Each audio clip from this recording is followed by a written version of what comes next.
Sahabat GPIB yang dikasihi Tuhan, salam berjumpa di program Night Call bersama saya, Pendeta Chandrawila dari GPIB Jemaat Hebron Samarinda Seberang, selaku Ketua Majelis Jemaat. Mengawali renungan, mari kita berdoa. Kami bersyukur ya Tuhan untuk hari yang boleh kami lalui di sepanjang hari ini. Sebelum kami tiba di waktu istirahat kami ya Tuhan, kami akan bersama-sama membaca dan merenungkan sebagian dari kebenaran firman-Mu. Urapan Roh Kudus-Mu kiranya ada pada kami, supaya lewatnya kami dimampukan bukan hanya untuk mendengarkan, tetapi juga ya Tuhan, untuk memahami kehendak-Mu di dalam kehidupan kami. Ya Tuhan, bersabdalah, kami anak-anak-Mu telah siap untuk mendengarkan. Hanya dalam nama-Mu Yesus, kami sudah berdoa dan mengucap syukur. Amin. Bacaan kali ini diambil dari kitab Ester, pasal yang keempat, ayat 5 hingga 14. Ester, pasalnya yang keempat, ayat yang kelima hingga ke-14, yang akan saya bacakan bagi kita sekalian berdasarkan terjemahan baru edisi yang kedua. Ester lalu memanggil Hathach, salah seorang sida-sida raja yang ditetapkan untuk melayani dia. Ester memberi perintah kepadanya untuk menemui Mordekai dan menanyakan apa arti dan sebab hal itu. Lalu keluarlah Hathach menemui Mordekai di lapangan kota yang di depan pintu gerbang istana raja. Mordekai menceritakan kepadanya segala yang dialaminya serta banyaknya perak yang dijanjikan Haman untuk ditimbang bagi perbendaharaan raja sebagai harga pembinasaan orang Yahudi. Salinan surat undang-undang yang dikeluarkan di Susan untuk memunahkan mereka, ia serahkan kepada Hathach untuk diperlihatkan dan diberitahukan kepada Ester. Hathach juga disuruh menyampaikan pesan kepada Ester supaya pergi menghadap raja untuk memohon kasih karunia-Nya dan membela bangsanya di hadapan baginda. Lalu masuklah Hathach dan menyampaikan perkataan Mordekai kepada Ester. Akan tetapi Ester menyuruh Hathach memberitahukan kepada Mordekai, semua pegawai raja serta penduduk daerah-daerah kerajaan mengetahui bahwa bagi setiap laki-laki atau perempuan yang menghadap raja di pelataran dalam tanpa dipanggil, berlaku satu undang-undang, orang itu harus dihukum mati. Hanya orang yang diberi uluran tongkat emas oleh raja akan tetap hidup.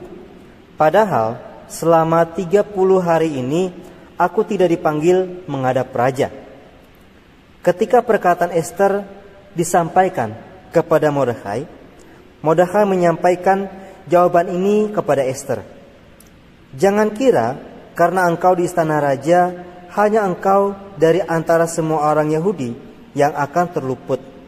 Sebab jika engkau berdiam diri saja pada saat ini, pertolongan dan kelepasan bagi orang Yahudi akan muncul dari pihak lain.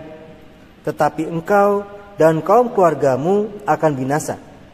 Siapa tahu, justru untuk saat seperti ini, engkau beroleh kedudukan sebagai ratu.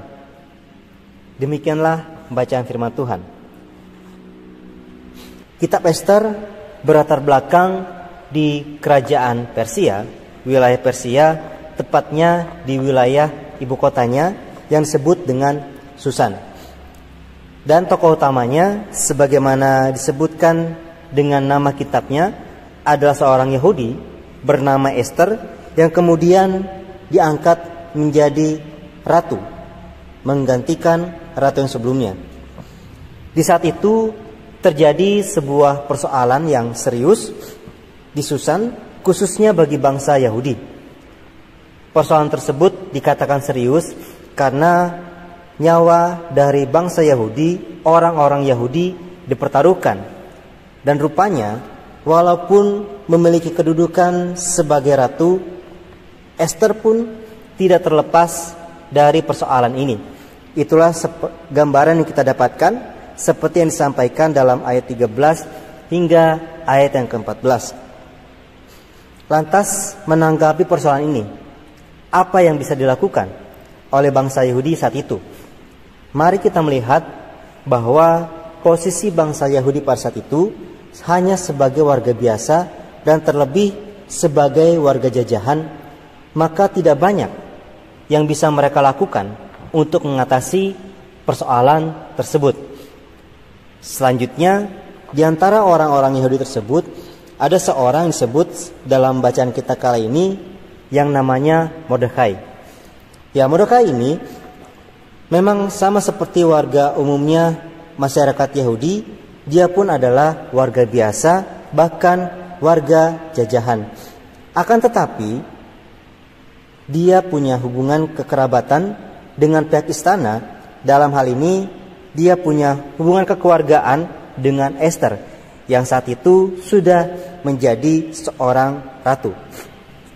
Ya, sayangnya, kekerabatan itu tetap tidak bisa menolong atau meluputkan Mordekai dari ancaman pembinasaan. Akan tetapi, dengan kekerabatan yang dia punya, maka Mordekai mampu untuk menjadi penghubung antara warga Yahudi di luar kerajaan dengan warga Yahudi yang ada di istana raja, yaitu Ratu Ester. Lantas, bagaimana dengan Ester sendiri? Tentu saja dalam kedudukan sebagai seorang ratu, hanya Esterlah yang dimungkinkan untuk bisa melobi, untuk bisa menjadi penolong bagi bangsa Yahudi di depan raja. Walaupun rencana itu seperti yang kita saksikan di ayat yang ke-7, bahkan di ayat yang ke-10 dan 11, ternyata di sana dikatakan ada satu undang-undang yang mengancam rencana ini tidak dapat berjalan. Oleh karena siapapun yang menghadap raja tanpa dipanggil oleh raja, berlaku satu undang-undang, yaitu hukuman mati. Dan tidak terkecuali orang yang berkedudukan sebagai ratu. Kecuali dikatakan orang yang kemudian diulurkan oleh tongkat emas oleh raja, hanya dialah yang tetap hidup.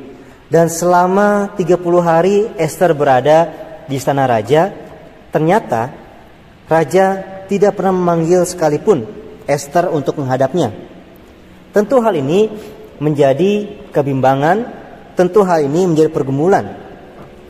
Nah, mari kita lihat juga bahwa dari ketiga peran yang ditunjukkan, baik orang-orang Yahudi pada umumnya, Mordekai, dan juga Ester, masing-masing punya jalurnya, punya caranya, dan masing-masing juga punya keterbatasannya di dalam hal mengatasi persoalan yang terjadi, yaitu ancaman pemusnahan bangsa Yahudi.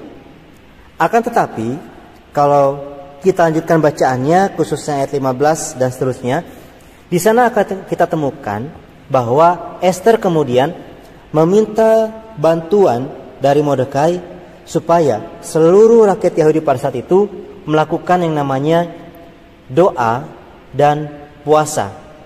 Dari sinilah kita menyaksikan bahwa posisi-posisi sebagai orang Yahudi, baik rakyat biasa, Mordekai, maupun Ratu Ester, mereka menunjukkan jati diri sebagai persekutuan yang saling menopang. Dalam posisi dan jabatan Ratu Ester, dia masih terancam oleh suatu undang-undang yang menghadap raja tapi tidak dipanggil, tetapi dia bisa meminta bantuan kepada rakyat atau kepada bangsa Yahudi di luar kerajaan. Demikian juga bangsa Yahudi di luar istana, mereka pun tidak bisa secara langsung melobi atau menghadap raja untuk memohon pengasihan, belas kasihan atas nyawa mereka. Tetapi mereka bisa mendukung Ratu Ester lewat doa dan puasa.